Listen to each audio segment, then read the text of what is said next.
Morning, ladies and gentlemen, distinguished guests, fellow scientists, students, and all attendees. My name is Indra Kurniawan Cahyadi. I am from Meteorology class 2B. If you listen closely, you will notice that part of my name, Awan, means cloud in Indonesian. Growing up, I was always fascinated by how that simple word in my name connects me to something much greater, something fast, dynamic, and ever changing above our heads. This seemingly small connection become one of the reasons I developed a deep curiosity about the sky and ultimately chose the pursuit of meteorology.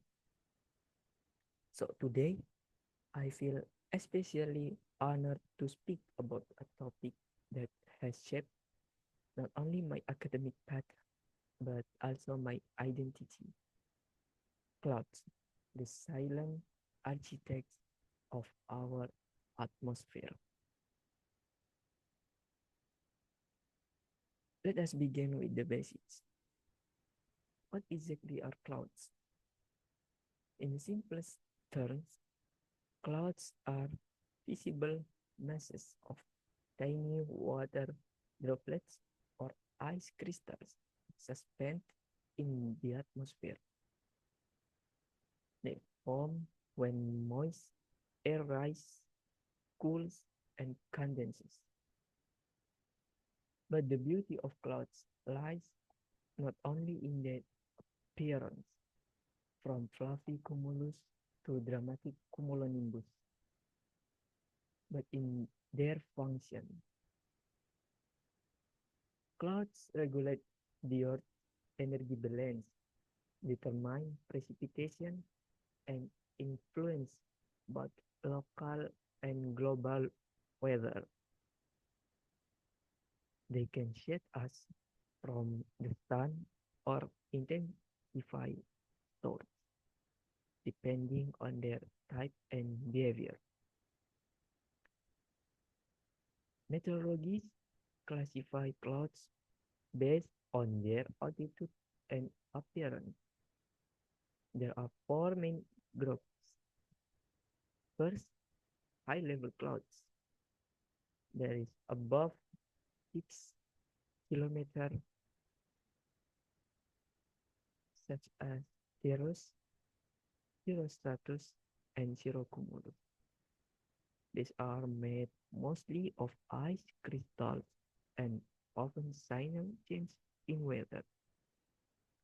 The second, mid-level clouds. There is 2 until 6 kilometers above the Earth, including altostratus and altocumulus. These clouds often appear ahead of storm. The third is low-level clouds, surface to 2 kilometers above the Earth, like stratus, stratocumulus, and nimbostratus, which are responsible for diesel and overcast sky. Clouds with vertical development is the fourth group, such as cumulus and cumulonimbus. The latter is associated with thunderstorms, lightning, and even tornadoes. This classification helps forecasters understand weather patterns and potential development.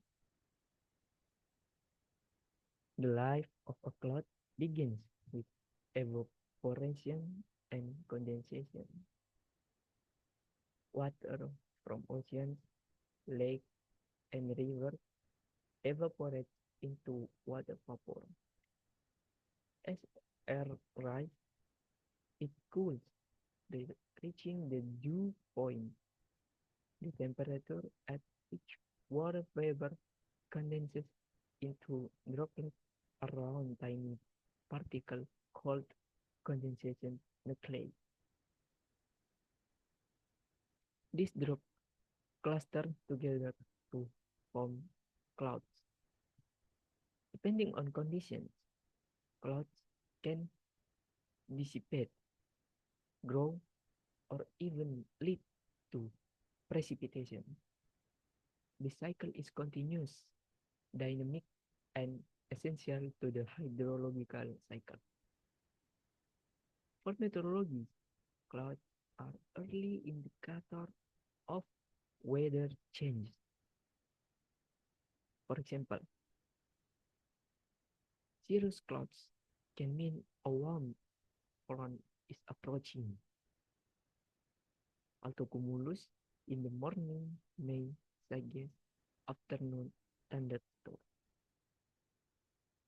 Towering cumulus is a warning sign for severe weather. And the main clouds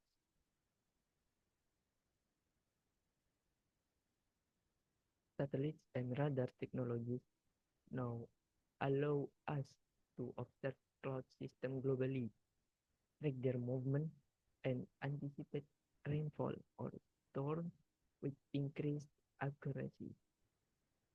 Clouds also play a critical role in climate. They both cool the earth by reflecting sunlight and warm it by trapping outgoing infrared radiation. This dual role makes them complex in climate model.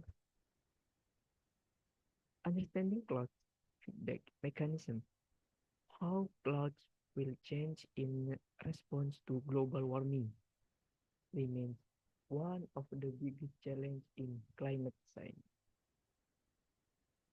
As our understanding has deepened, humans have also learned to interact with clouds. One such method is cloud seeding, where substances like silver iodide are introduced to enhance precipitation.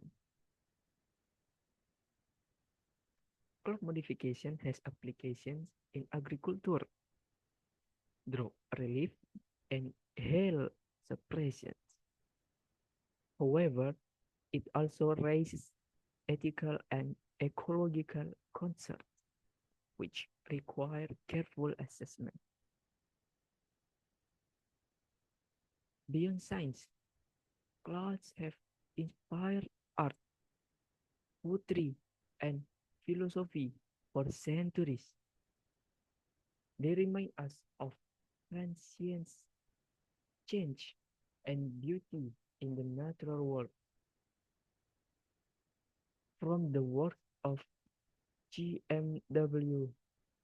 Turner to Japanese haikus, clouds have always carried meaning beyond meteorology.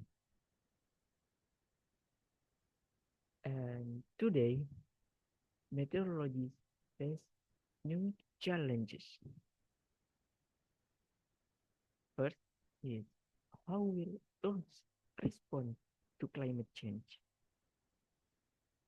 Second, can we improve AI-based cloud classification using satellite imagery? And how can we integrate cloud observations into disaster preparedness systems?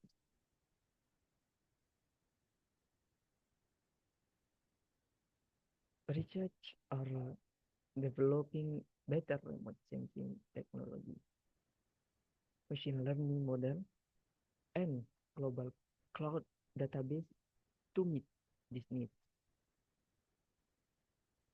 It's also crucial that we educate the next generation, not only meteorologists, but the public. Understanding clouds can empower people to make clever decisions, whether it's planning a flight, hiking a mountain, or preparing for a typhoon.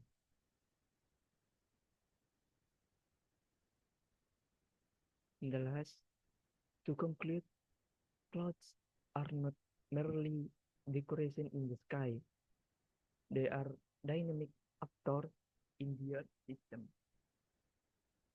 vital to weather forecasting, climate science, and water resource. As a meteorologist, I believe that reading the clouds is reading the language of the atmosphere, one that speaks volumes if we choose to listen. So the next time you look up and see a trail of cirrus or a building cumulus cloud, know that you are witnessing not just beauty but science in action. Thank you for your attention, and I hope you leave this room with a deeper appreciation for the clouds that shape our world. Thank you and see you again.